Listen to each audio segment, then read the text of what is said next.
Hello, everybody. Welcome to Economics with the Honorable David M. Walker. I'm Nick Malavita. I will be your moderator for today's show. And today's show, we're going to discuss the Tax Cuts and Jobs Acts of 2017, otherwise known as the Trump tax cuts. Did they really benefit Americans? And just my quick analysis before we bring David Walker in and a huge panel to discuss this, at least from the reading I got, it did benefit Americans if you're in the top 1%. Your taxes went down about $60,000. If you're middle class, you dropped about $900. And if you're lower class, you saved $70. So it benefited the 1% tremendously.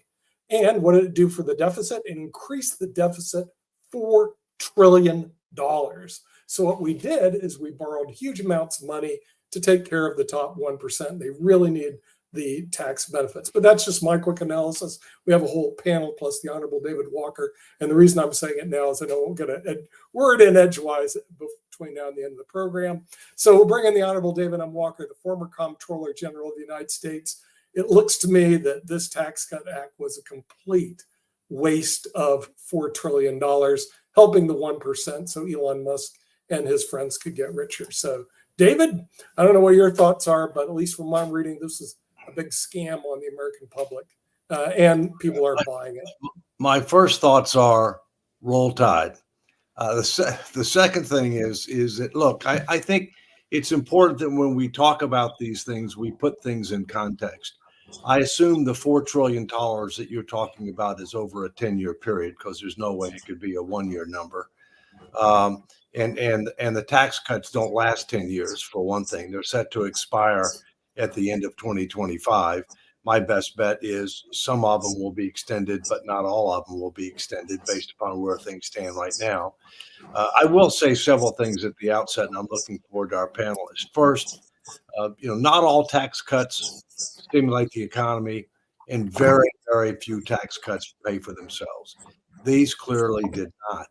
A lot of times politicians want to argue, well, we ended up having more nominal revenues after the tax cuts than before. But the proper metric is revenues as a percentage of GDP.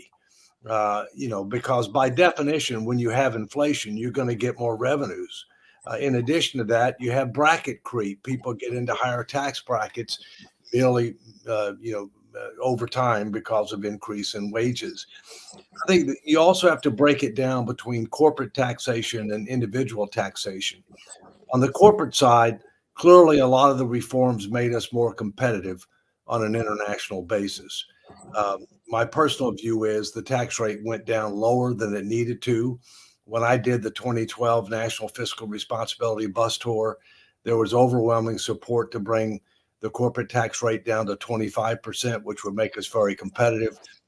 Trump took it down to 21%.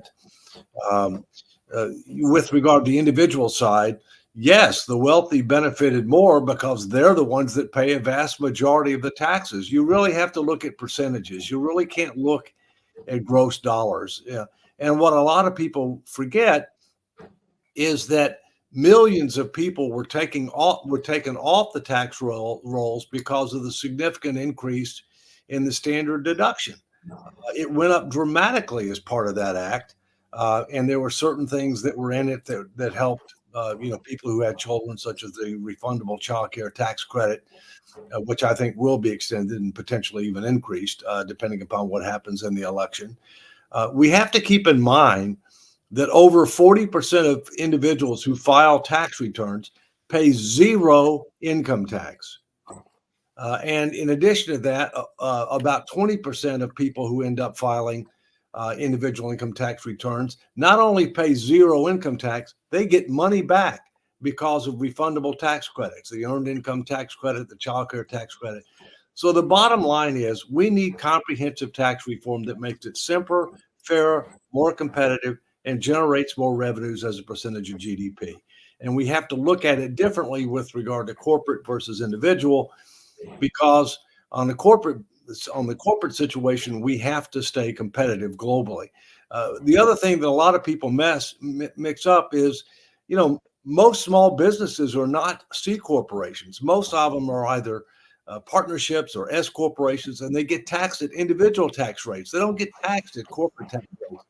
And there's a lot of misinformation and disinformation out there, But bottom line, we need another round of tax reform. These cuts did not pay for themselves. Some of them will be extended. Some of them should not be extended. But frankly, we need much more comprehensive reform if we want to be able to restore fiscal sanity, maintain our competitive posture, improve equity, and improve enforceability, because the current tax law is way, way, way too complicated. Okay, that sounds like a good opening statement. We're going to bring in some of our panelists. First of all, David Kinder, who's actually has his own podcast, Financial Advocacy Podcast. Bill Denko, who is part of the famous Millionaire Next Door. And of course, we'll listen to what he has to say. John Power, who's a certified tax coach. So he does this professionally. And Dr. Dan Worthington, who is a former dean of the University of South Dakota School of Law. You heard the opening statements by myself and David Walker. So I'll start with you, David Kinder. What are your thoughts about these tax cuts? They just benefit the top 1% and create a $4 trillion hole. What are your thoughts on that? Well, first, I'm not an economist, but I did write about this when it was first passed and such, and I pretty much stole all my notes from CNN Money. And here's the thing also is that Trump also did a lot of, he enforced the $10,000 state tax, income tax deduction limit. What does that do to property owners? Essentially, the blue, high income, high property value states. It limited your deduction against your federal taxes. And by the way, here's something that I find strange is that Biden had promised, I think he campaigned, that he was going to rescind that. Hasn't done it yet. I find that interesting. And since I am here in a blue state, I find that interesting. So that's the first part. Of course, the standard deduction essentially doubled. The personal exemption is gone. There's a lot of things. By the way, I find it interesting that Trump allowed that alimony payments will not be tax deductible. I find that hilarious. Yeah. So there were some things, but they were so minor. But at the same time, it hit the blue states a little bit harder. And I'm not talking about the 1%. I'm talking about basically anybody that owns property in California, especially if you're in the higher earner parts of the state, you got hit harder, especially from your property tax standpoint. So that's the main things. Whether it had the ripple effect, I think there was far more of an emotional component to it. I think it was more of a wash of everything when we take it all down.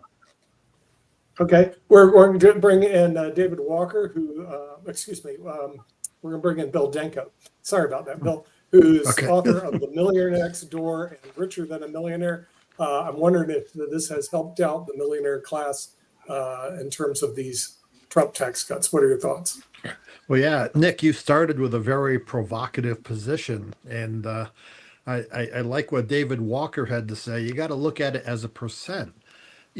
I have looked at a June 2024 Cato report, and if you look at the percentages, you can see that the lower income people did benefit the most percentage-wise based on their analysis, and the affluent and the very high end had the less percentage rate. And of course, this makes sense because, well, if you make more money, you're going to get a bigger cut, even though the top 1% got 0.04% savings from the tax cut compared to 2017 to 2018. So, in absolute numbers, yeah, the rich made out well, but in percentage wise, it was a very modest effect. So, okay. That's fair enough. And now we'll bring in John Power, because he actually has to deal with this. He's on the front lines, certified tax coach, and does tax returns for a living. So we haven't seen John for a while, but now we're going to jump into the TCJA of 2017. Did it help your clients, your poor clients, or what happened here? Okay, thanks, Nick. I agree with much of what David said. We certainly did need to reduce corporate tax rates to be competitive internationally. most of the lobbying before that bill was passed by, you know, the large companies, the Chamber of Commerce, things like that, were asking for a 25% tax rate. So why it ended up being even lower, I don't know. Trump has proposed, and then if elected in the next administration, he would lower it to 17%. I don't think that would happen. I think it would be a terrible idea. So I think that was important. Along with that, there was significant changes for individuals. Also, for example, as David said, most businesses are pass-through entities. The addition of not only some lowering of the tax brackets, but the new qualified business income deduction, 199 Cap A, is a significant deduction and reduces the effective tax rates considerably. That is also part of the reason why, you know, they didn't pay for themselves. The part of the problem though with the TCJA is things that have happened subsequent to that.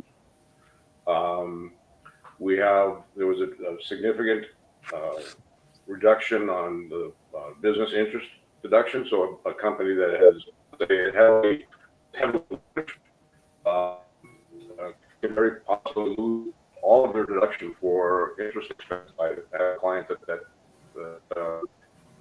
happened. They actually lost money, but showed taxable income because they couldn't deduct their interest expense.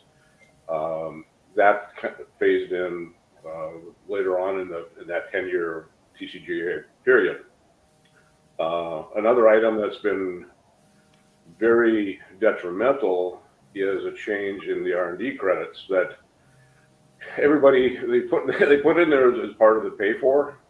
Everybody knew that they were going to change it, and you know, because Congress can't agree that today's Monday, they didn't, and so that for businesses that have research activities, and can be a fairly broad category. That change was very significant as they had now capitalized research expenditures, amortized them over basically a six-year period. And again, you see companies now facing substantial taxable income when they're not, from an economic perspective, maybe not making any money. So there was some good positive changes, I think, to begin with, but in many cases the offsets that have come in now as we're coming into that, you know, again, part of the pay for have been very detrimental. Okay, we'll bring in Dr. Dan Worthington, who is a former dean of the South Dakota School of Law, and he has expertise in this area. What do you think about the tax cuts in 2017? Oh, yeah, you know, as far as the marginal rates were concerned for individual taxpayers, there wasn't much of a decrease. 39.6 was the highest rate. 37 became the highest rate. There was also a 3.8% tax on investment income for those making 250,000 or more. We sort of made up for that because that would include the investment class folks who are drawing down dividends and other things. So they actually got kind of give me and take me away kind of approach, along with the loss of the property tax deduction on the itemized deduction, which was very painful for people who owned high value properties and were deducting the taxes and that kind of thing. So, you know, overall, okay, so the very, very uber wealthy, they hired lawyers and figured out ways to avoid tax legally anyway. So it didn't really have much of an impact for them. But it did affect the middle rich, right?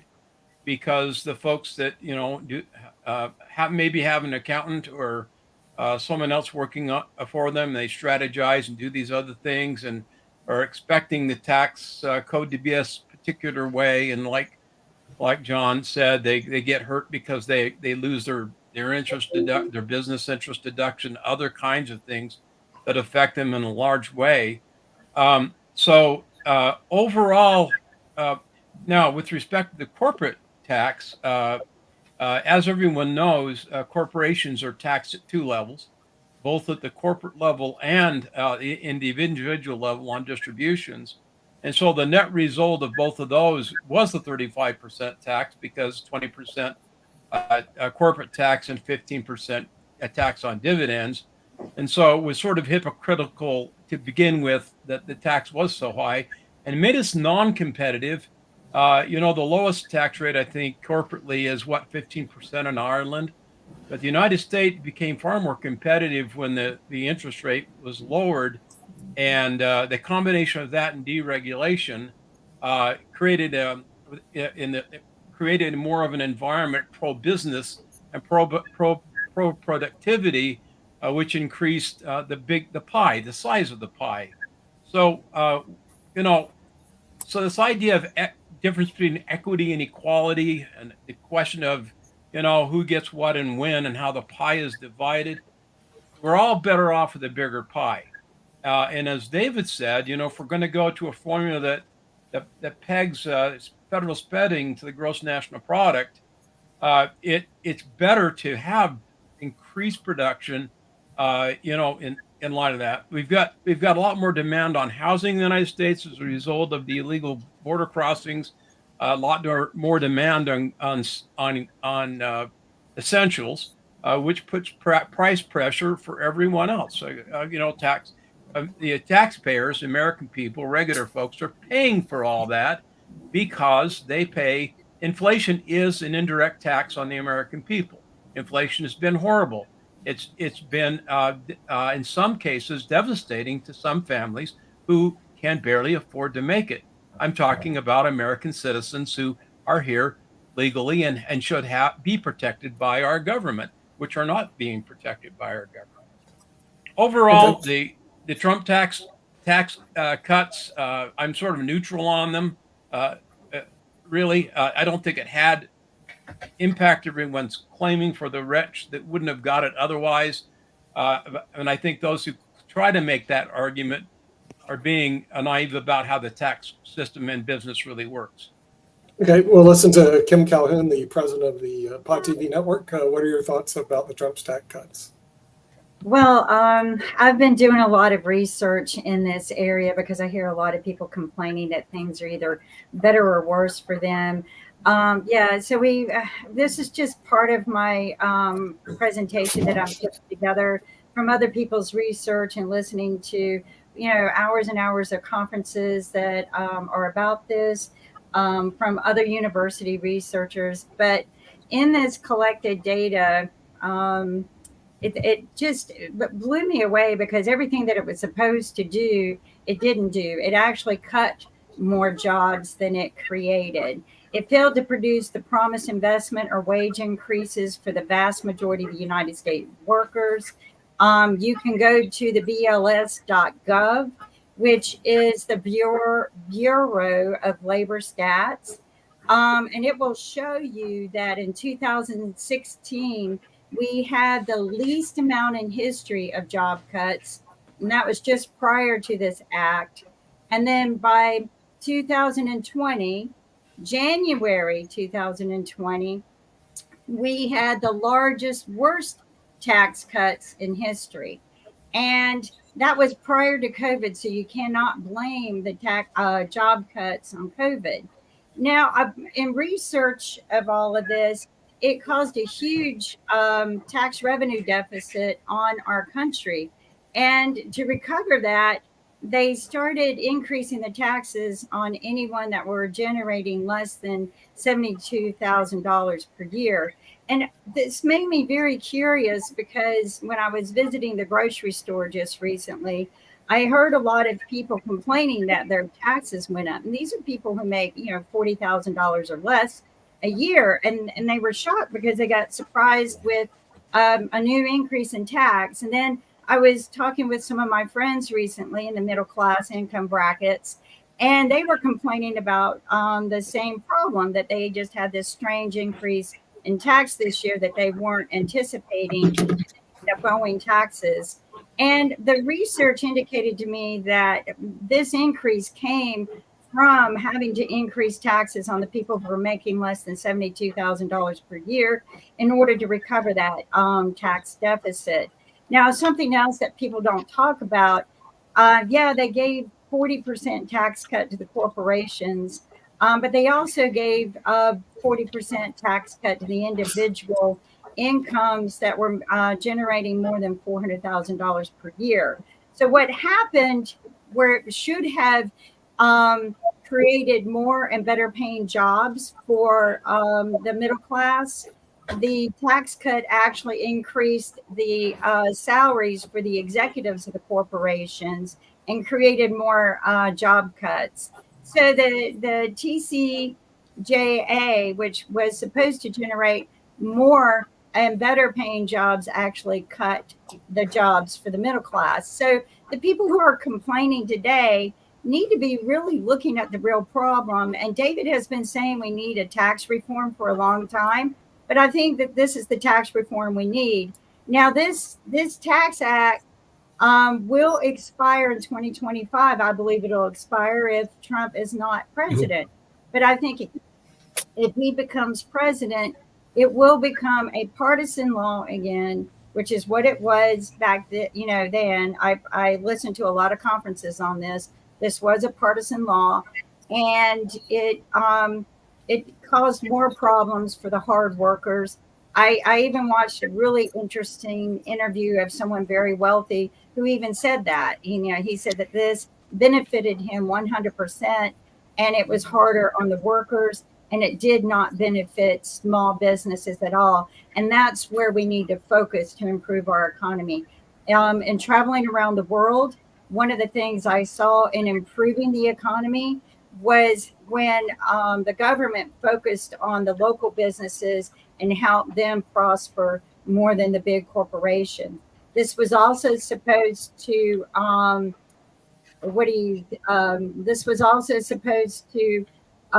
improve onshoring profits that were held overseas, and it didn't. It caused a bigger problem than it helped, and it created a bigger gap, a larger gap in the GDP. It was supposed to narrow the gap, and it created and widened the gap, and it continues to do so. So I think that I'm glad that people are admitting that it was not good. I'm proud that we've got people that are coming on this show and being honest, as opposed to saying it was something good. I'm proud that we have a group of people that will say it wasn't good and we need to fix it. And I think that's our priority. And we need to tell people, if you're having problems and struggling, it's because of that act.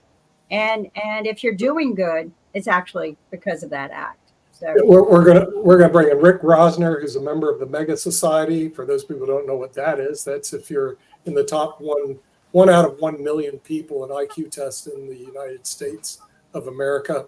I've known about the Mega Society and Rick for years, but a lot of people don't know what that is. But anyway, Rick, what are your thoughts about the Tax Act? Can smart this is like a pop quiz. I'm not prepared to take. I didn't like the way that I'm a liberal, so I absorb information that what do you call it? Confirmation error. In my understanding, Trump's tax cuts for the middle class expired. They gradually go away in 2019, 2021, 23, and go away altogether in 25 unless you reelect him. The tax cuts for corporations and the wealthy were made permanent. So obviously, if that is true, I don't like that. Okay, well, we have a wealthy person who may disagree with you. We're going to bring in Shaquille Latmer from Australia, though he doesn't have a problem in the game because he's offshore anyway, like I am. But what are your thoughts? I'm beaming in from Barcelona, Spain, by the way. Well, the only real thing that affected me obviously was the imputation credits on dividends, but that was quite minor. I think that a lowering of taxes generally leads to growth. Some of the comments that have been made here criticising the act would make it sound as though that what the government should do is to increase taxes, and that would somehow lead to a boost in the overall size of the economy, which I just don't think that ever works. I will make a couple of points though.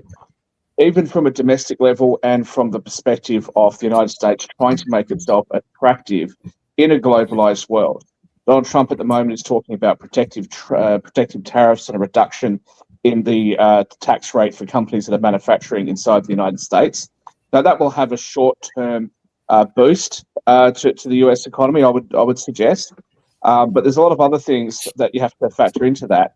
The problem with high tax rates for individuals is that what it does is it makes it easier for old money, for lack of better description, to remain in the position it's in, and those aspirants and those startup companies and those sorts of individuals behind it who are growing their wealth end up having to pay a much larger share of their earnings in taxes instead of being able to reinvest it.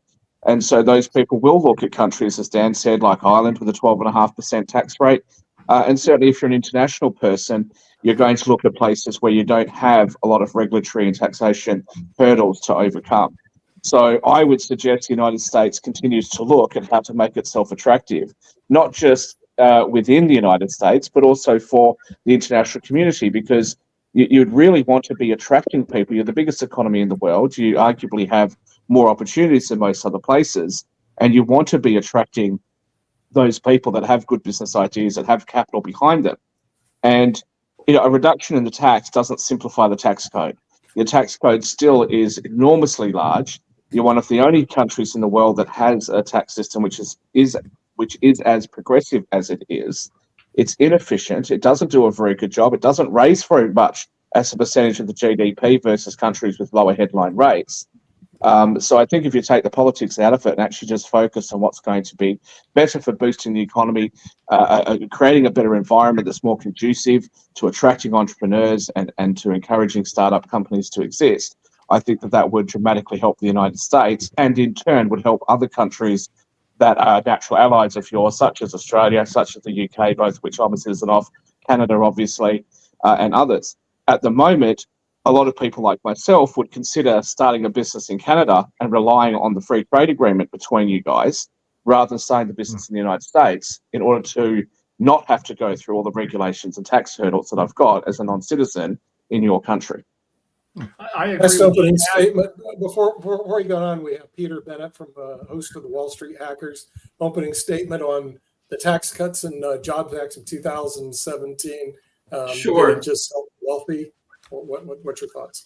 Thanks, Nick. I have to apologize. I was tied up with a business thing and I was trying to get on time. But so if I repeat anything that might have been said, I wasn't able to watch it, but I'll make it brief. Anytime you have a financial forecast, it could be a guess. It could be one of three things. It could be probable, it could be a guess, or it could be almost certain. In this case, I would say if the tax cuts are not extended, what I'm going to say is certain. So the history of tax cuts is very clear. Kennedy had a tax cut, Reagan had a tax cut, Trump had a tax cut.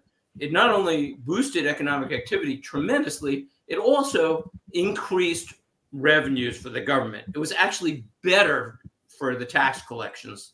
So that is a clear pattern. And I once looked at like 100 years of the tax rates and the streams, and it seemed to match that pretty well in terms of, a few years later, what was happening. But those are the very clear ones because there were 3 years. So if the Trump tax cuts are repealed in large part, even this is going to be the biggest tax increase in U.S. history.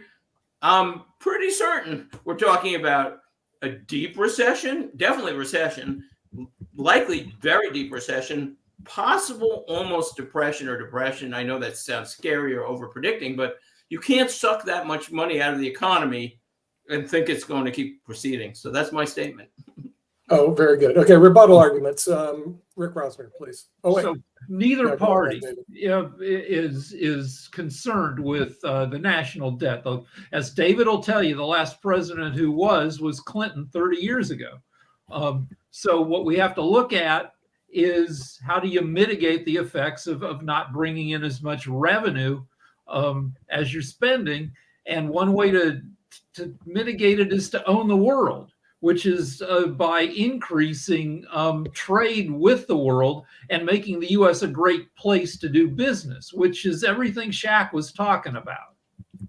Very good. Australia just had the largest tax increase in OECD out of the OECD nations over the last since 2020.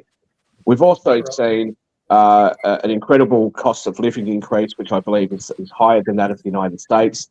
The economic situation here is very, very bad. People's cost of living has created a lack of money, obviously, for other things. So it's very clear to me that increasing taxes doesn't have that result. Now, if you want to capture more as a percentage of the GDP, that's fine.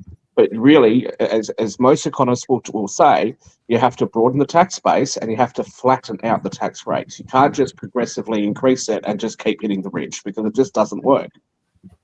Okay, David? Yeah.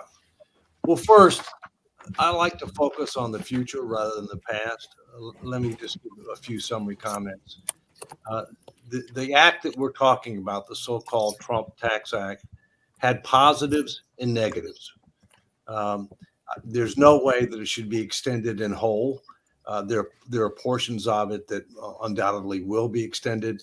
That'll be determined in large part based upon the result of the election in November, not just with regard to the president, but also with regard to the Senate and the House.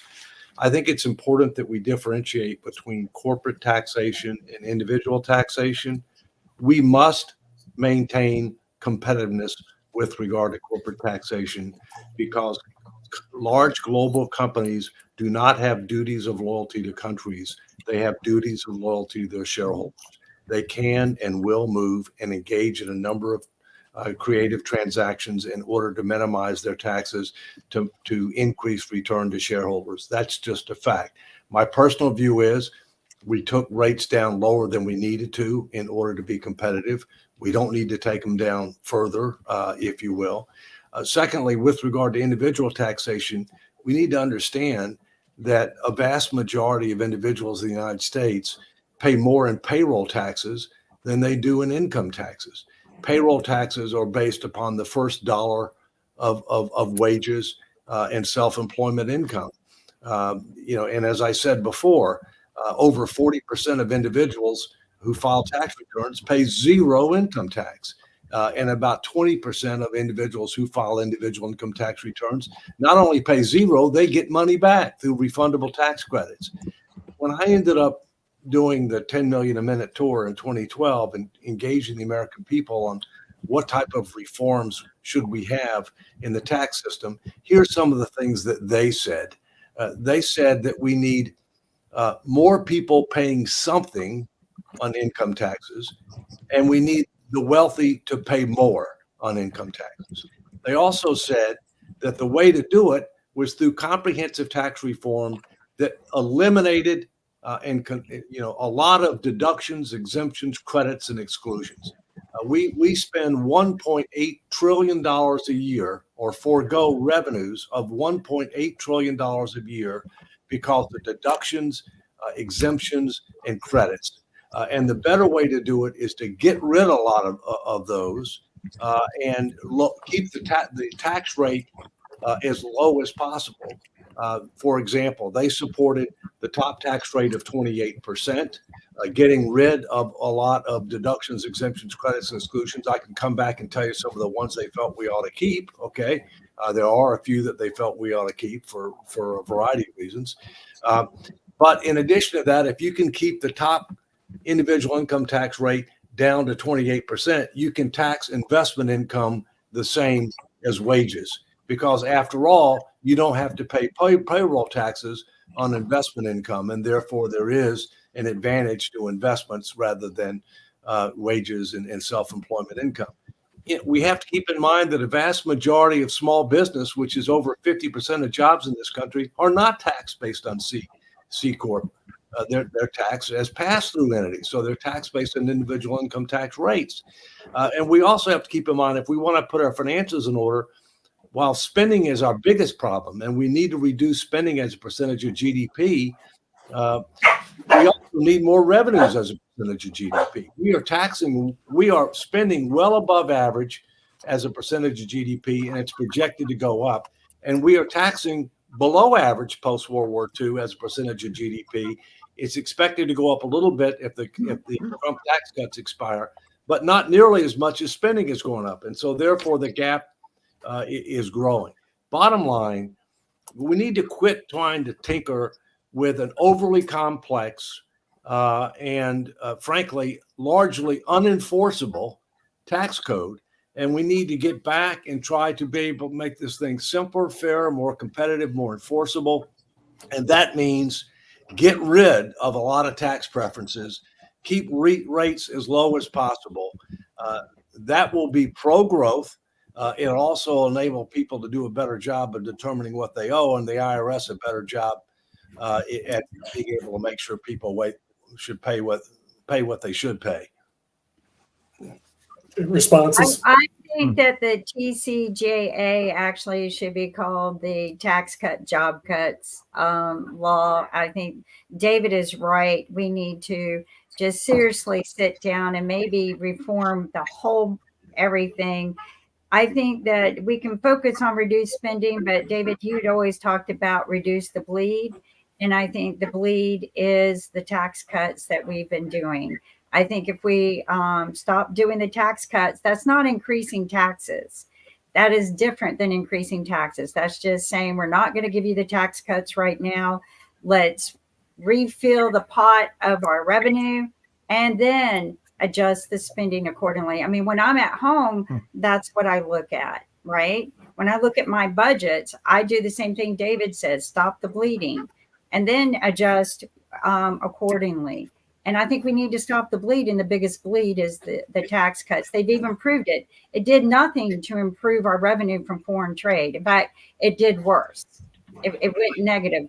But Kim, as if the tax cuts are going to expire, it will most definitely be a massive tax increase.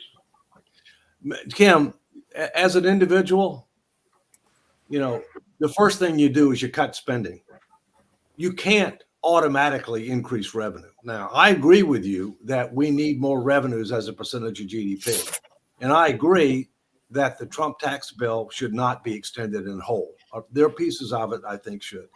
But I think what we have to recognize is our whole system is fundamentally flawed.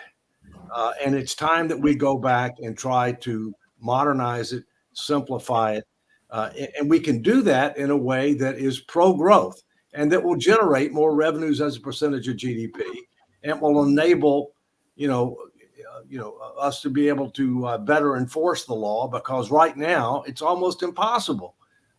By the way, we wasted at least $1 trillion on the COVID aid that was given. And the first thing we ought to do is COVID's over.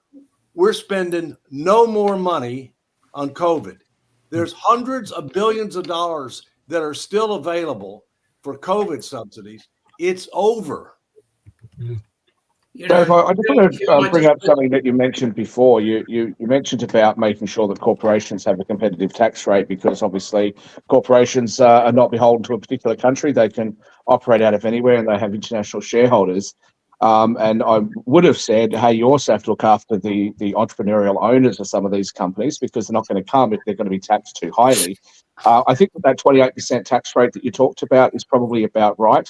I'd probably go down to around 25%, I think.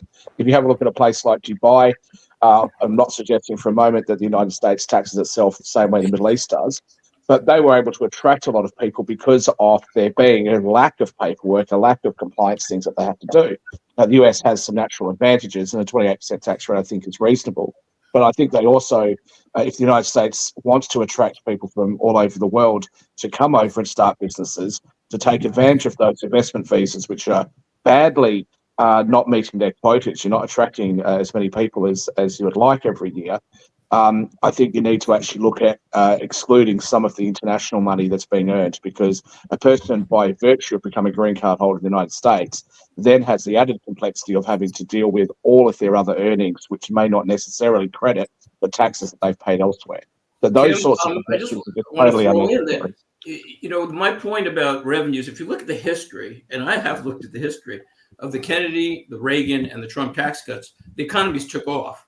And it's not like a household, because if you increase a household income or cuts, it doesn't necessarily affect things the same way. But with the government, if they see a tax cut that's eliminated is like a tax increase. So now we're talking about pulling money out of the economy. So it should very likely, I am certain, as a matter of fact, and I have not been wrong on a lot of my forecasts on Wall Street Hackers. And I've predicted a lot that other people didn't. But this one is like so obvious. You pull a lot of money out of the economy in any form directly, and that's going to slow economic activity. And the history shows that there's a very good chance that that would actually decrease revenues. So you've hurt the economy and you've hurt the government. So it doesn't really work the same, as you would expect necessarily. Anybody? Well, Peter, can you have you ever come across a time when you looked through your research?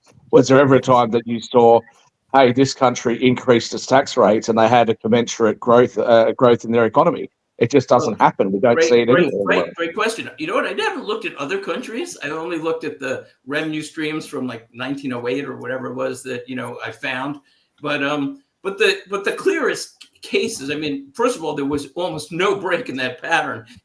Taxes up, taxes down. But but there's a little lag effect. But the thing was, there were only three really, really significant ones that I know of and that I could find. Again, Kennedy cut taxes very dramatically. The economy did fabulously after that. Reagan cut taxes dramatically. The economy of the U.S. did tremendously after that. And Trump did the same. And the economy did extremely well after that in terms of growth in GDP for all of them and tax receipts again. So it's not a one-to-one thing, increase taxes and increase government revenues. It could be the exact opposite, increase taxes, and a tax cut that's eliminated is the exact same, basically. There's that Laffer curve, and although it's not a fair comparison, you can also compare intrastate tax competition between the 50 states. So you can see, like in Massachusetts, where they've introduced a 4% wealth tax on people earning more than $1 million, plus they tax the value of all of your possessions. You've seen a mass exodus of millionaires out of Massachusetts. You see people moving to places like Florida and Texas and things like that. So you can see. That's a good point in terms of economic activity. That it's a different kind of shift, but that's right. Why are people moving out of high tax states? Wealthy people, I know many who have moved from California, for instance, so that slows their economic activity, and in a different form, but it's movement, and that's one of the problems, of course, with high corporate tax rates is you get companies moving, as David said, to other companies moving to other countries. We see the entertainment industry leaving California because California's been slow to offer tax break for production. New Mexico building a ton of new studios because they offer tax. Breaking Bad wouldn't have taken place in Albuquerque except for the tax breaks. Yeah.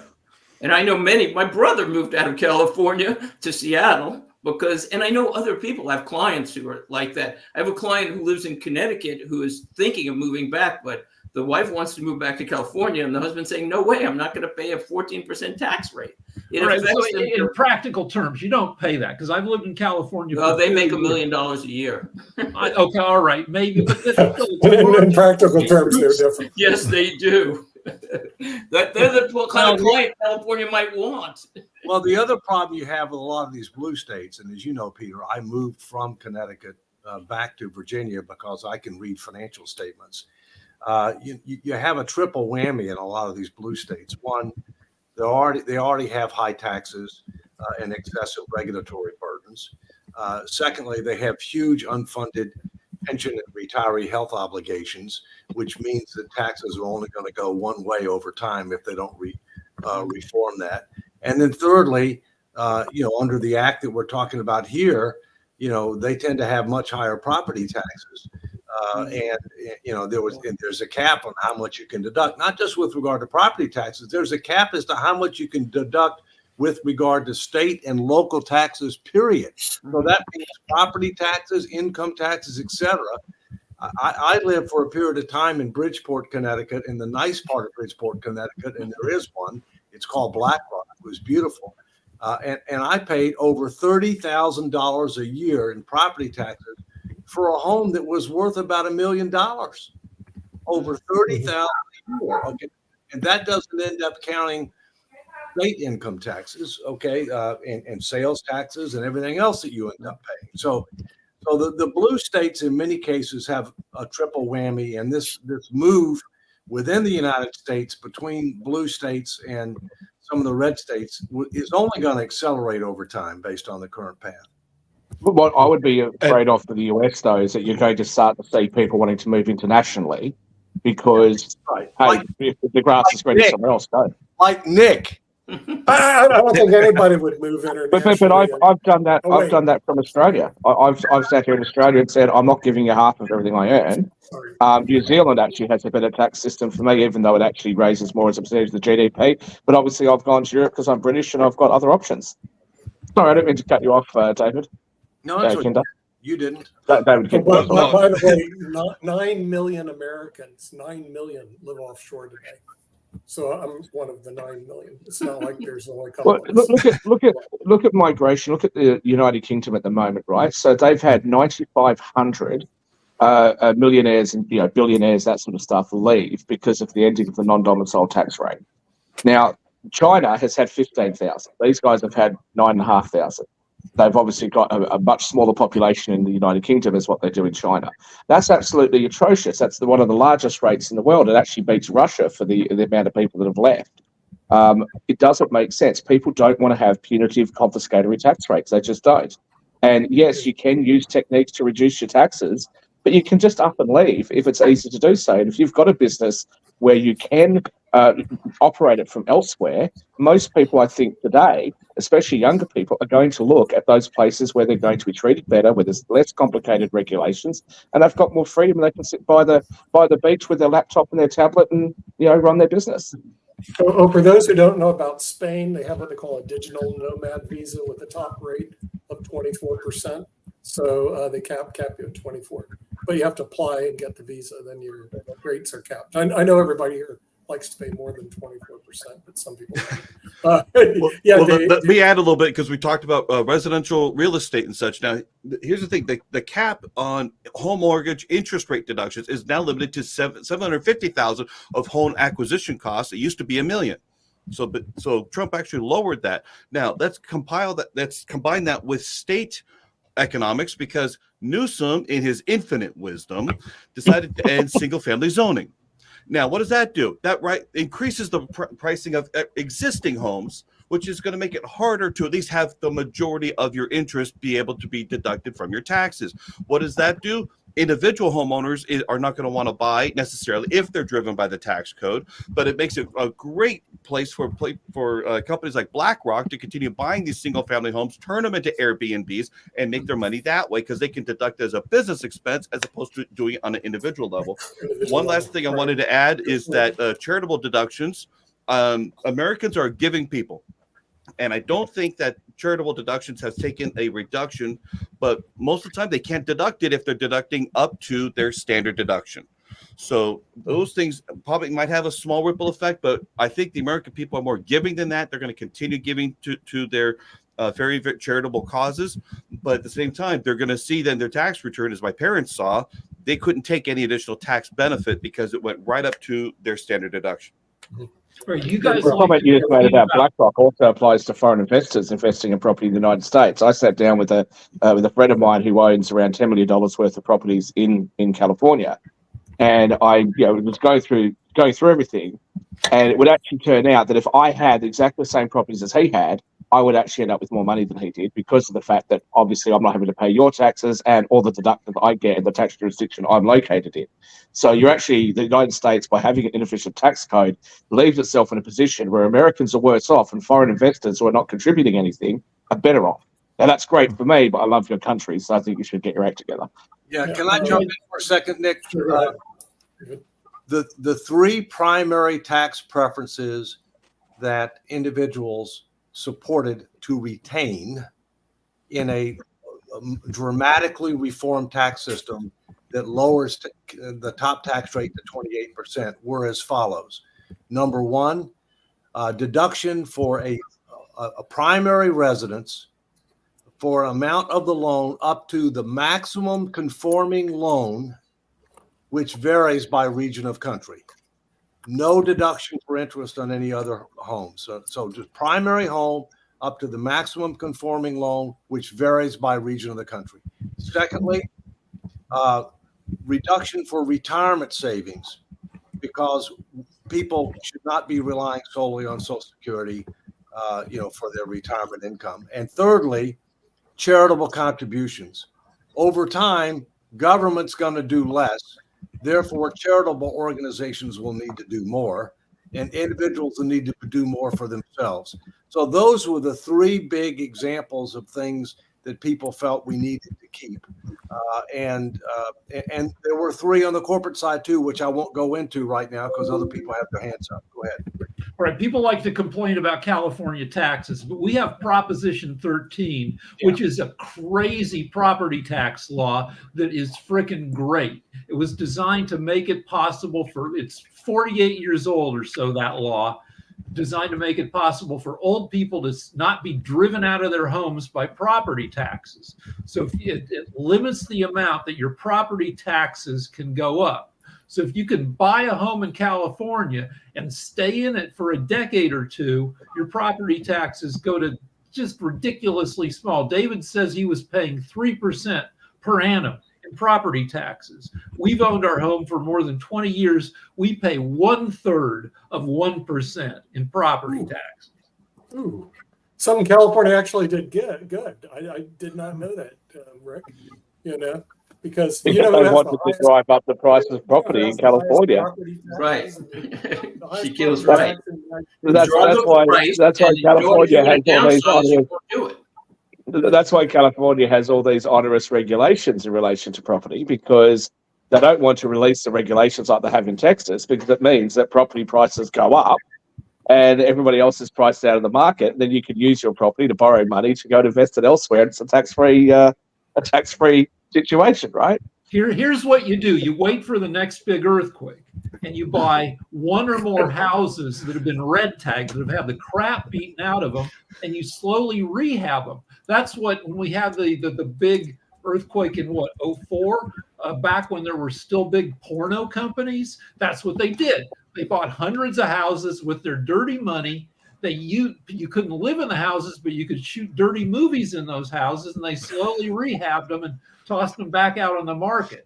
Well, Rick, we just seen on the news that there's some North Carolina houses on stilts on the beach that have been swept away, but a couple of them are still there. I'm not sure why people in North Carolina would want to build a house on soft sand at a beach, but that's what's been shown in our news. So maybe there's some cheap buying there. Well, the flooding is actually in the more mountainous part in western North Carolina.